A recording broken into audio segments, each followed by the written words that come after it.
한동 동화쌤입니다. 성별 인구 구조, 연령대별 성별 변화에서 출생 시에는 성비가 100보다 높고 노년층으로 갈수록 성비가 낮아지는 경향이 있다. 그러면 성비에서 남성 대비 여성 뭐 하면 성 비율의 차이 100%보다 높다. 그러면 둘 다 100이어야 되죠 원래, 그치?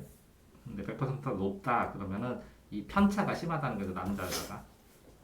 왜 그러냐면 출산과 성비 불균형이 왜 그러냐면 남자도 좋아하지만 태아 성감별을 금지한다는 건 뭐야? 많이 하고 있다는 거잖아요. 유전자 검사하든지 그러면 충분히 알아낼 수가 있거든요. 양수 검사할 때.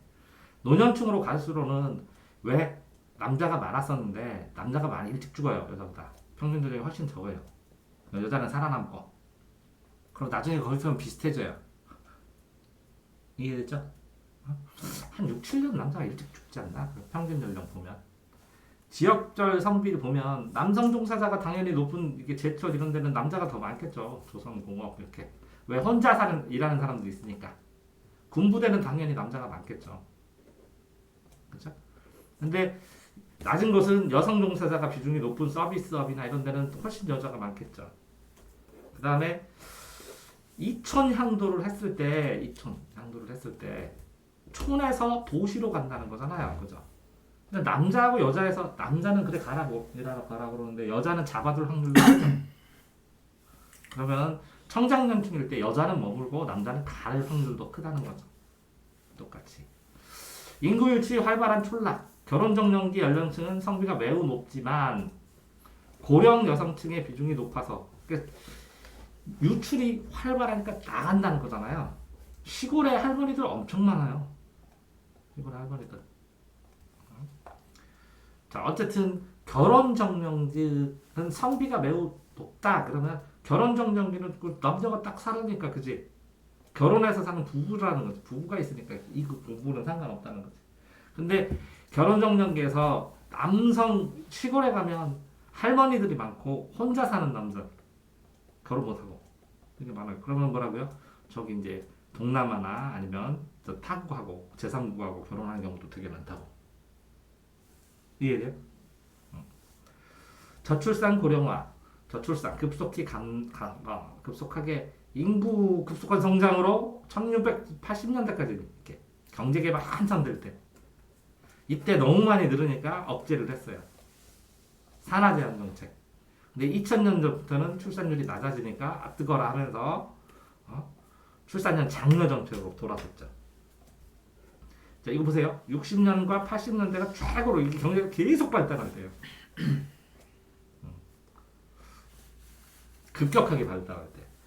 여성이 일과 결혼, 출산을 한꺼번에 하기 어려워서 그죠? 그 다음에 초혼이 연령이 상승한다는 거는 옛날에는 뭐 25세 이렇게 결혼했는데 지금은 남자들도 뭐 34살, 35살 이때쯤 결혼하고 그러네. 그 되게 늦게 해요. 처음 결혼하는 게 초혼, 재혼. 그 다음에 이혼도 증가하고 그러니까 아이를 안 낳지. 그 다음에 결혼 자녀를 너무 많이 낳으면 나 힘들다 이렇게. 그 다음에 교육비 부담, 출산 육아 비용 증가해가지고 안 낳겠다 하는 경우 많아지. 돈이 없어서 못 낳겠다 이런 말로 많고. 고령화는 정말 증가했습니다. 의학 발달하고 뭐 깨끗해지니까 병 덜 나고 영양을 하니까 튼튼해서 오래 살고 수명 증가하고 노년층 이게 출산붐 이게 베이비 붐 시대인데 이제 노년층이 증가했으니까 노인들이 굉장히 많아진다는 거잖아. 출산율은 줄고 이 원래 많이 낳던 세대가 노인이 됐다는 거잖아. 그렇죠? 노년층 인구 비중이 빠르게 증가하면 그러니까 중연령 평균 연령이 높아지는 거예요. 저출산이 되고 고령화가 되고 그러면 청장년층 인구는 이거 봐요. 감소죠, 감소. 아까도 잘못했겠죠, 그죠? 그러니까 총 부양비는 증가해져.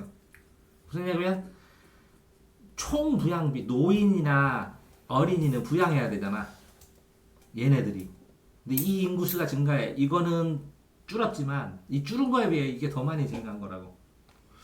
그러니까 이게 잘 안 죽는다는 거지. 인구 증가 감소로 노동력은 줄어. 산업 인력이 다 고령화해야 되고 그 노인 가면 70대 농촌에 가면 70대 남자가 청년회장이에요. 없어요. 50대, 뭐 40대 시골 가면 연금 및 건강보험의 재정 지출로 그러면 이 연금 국민연금도 줘야 되고 건강보험 아프니까 병원 맨날 가는 거 이거 비용 증가하는 건 당연한 거죠. 저출산 공공지원 강화해야 된다. 그럼 어느 정도 줘야 이게 출산을 할지 까마득합니다. 여성 취업 기회 확대. 응? 취업하면 출산 안 하죠. 뭐. 양성평등 평등하게 남자가 같이 일해주고 취업 지원 취업했을 때 지원이 확대해야지 취업 기회가 아니라 취업된 사람의 지원 그러니까 아이를 낳을 수 있도록 휴가제도를 준다던가 뭐를 한다던가 이렇게 취업 자체는 출산율을 낮추는 거죠. 그죠?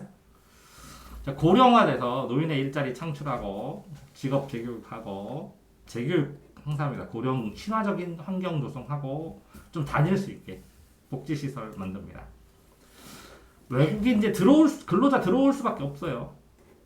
개방화도 되지만 국내 경제에서 규모 확대되고 임금 상승돼서 외국인 근로자가 항상 예를 들어서 어떤 농작물을 딸 때만 들어오는 근로자도 있고요. 매번이 아니라 단기간에.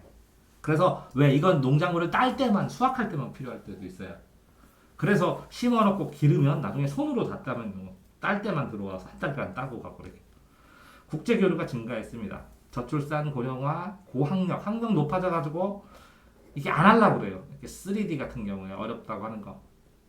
그러면 외국인 근로자 굉장히 많이 찾아 있어요. 이 노가다 해가지고 그 건설 현장에서 이게 집 날르고 뭐 뼈대 세우고 이런 거 있잖아요. 이런 것들을 외국인 근로자들 들어와서 엄청나게 많이 해요. 안 그러면 일손이 힘들어서 안 되는 경우도 있고. 어떤 제조업은 외국인 근로자도 굉장히 많은 경우가 많고. 그래서 중소기업에서 인력난이 생겨서 그러면 취업하는 사람한테 여기 가면 낮춰야 되는데 안 한다고 이거를 한국 사람들이. 그리고 똑같이 하면 이 공장주 입장에서도 한국인은 150 주면 얘네들은 100만 원이나 80만 원, 90만 원 줘도 굉장히 많이 준다고 좋아하는데 그럼 누구 쓰겠어? 당연히 ESG. 똑같이 일하면. 이해됐어요? 그러니까 국내에서 다국적 기업들도 쓰든지 외국인 전문 인력도 있죠. 이거는 뭐라고? 고급 인력들이고 고급 인력만 하고 단순 인력들은 외국인들 되게 많이 쓴다는 거지. 자, 중국 이제 조선 쪽들은 한국말도 하니까 많이 오잖아요. 옛날에 깜짝 놀랐는데 중국 이제 조선족인데 의사야, 선생님이야. 근데 식당에서 아줌마로 일해. 어떤 사연인지 모르겠지만. 그러니까 직업 되게 좋아해. 되게 똑똑해. 대학 다 나왔어. 동남아 국가에서도 굉장히 많이 들어온다는 거죠. 자, 외국인 근로자가 가장 많은 국제결혼도 굉장히 많이 증가한 거야. 결혼 이민자와 그들의 자녀를 되게 많이 증가하고 있어요. 뭐 예를 들어서 시골 같은 데 가면 내 집에 한 집, 어떤 동네는 그럼 굉장히 많으면 이것도 우리나라 떠안고 끌어안고 가야 되거든. 얘네들 교육 못 시키면 나중에 신분차도 또 더 나고 또 사회 더 갈리고 갈등 생기고 그럴 거야, 그죠? 지역분포, 산업단지가 많은 지역에, 그 다음에 경기 지역, 경기 산업단지 외곽에 많잖아요, 그죠? 거기 공장 지역이 굉장히 많으니까. 그러니까 안산 같은데 외국인 단지들 사는 데도 있고 막 그런 거야. 그 다음에 서비스업이 발달한 서울에, 그러면 예를 들어가지고, 유흥업소 이런 데서도 굉장히 많아요, 외국인들. 술집 같은 데 되게 많고, 식당에서 일하는 거, 설거지만 하고, 뭐 이런 사람들 필요 없잖아. 한국말 안 해도 되잖아. 설거지만 계속해. 청소해. 그치? 예를 들어서 큰 모텔이야, 청소해. 그럼 외국인들도 이렇게 청소하라고 시키면 잘하잖아.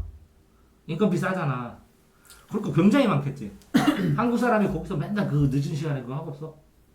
근데 외국으로 와가고 돈 벌려고 작정한 사람들은 하겠잖아. 그지? 차이 알겠지? 주조 취업 업종, 제조업에서 종사하는 비중이 가장 높다. 그리고 제조업 했을 때 힘든 거, 막 단순하게 계속 찍고, 뭐 만들고 하고 깎고, 뭐 이런 것들을 안 배우려고 하잖아, 사람들이. 그럼 얘네들 와가지고 하고 막 그런데. 그래서 굉장히 많아. 그러니까 만약에 외국인은 안 들어오게 하면 그냥 산업 그냥 바로 정지야. 지금 시기는. 자, 뭐 어쨌든. 그렇게 해서 나중에는 외국인들 빠진다고 하면 그 일을 못하게 되니까 나중에 문제가 발생할 수도 있거든. 적정하게 한국 사람들 이렇게 섞여서 같이 해야 되는데 그래야 이제 버텨지는데 외국인 쫙 빠져나가잖아. 그래서 그 나라에서 일부러 차단해 인력을. 그럼 우리나라도 곤란해져 이제. 이제 노동에서 무시할 수 없는 상황이 됐지.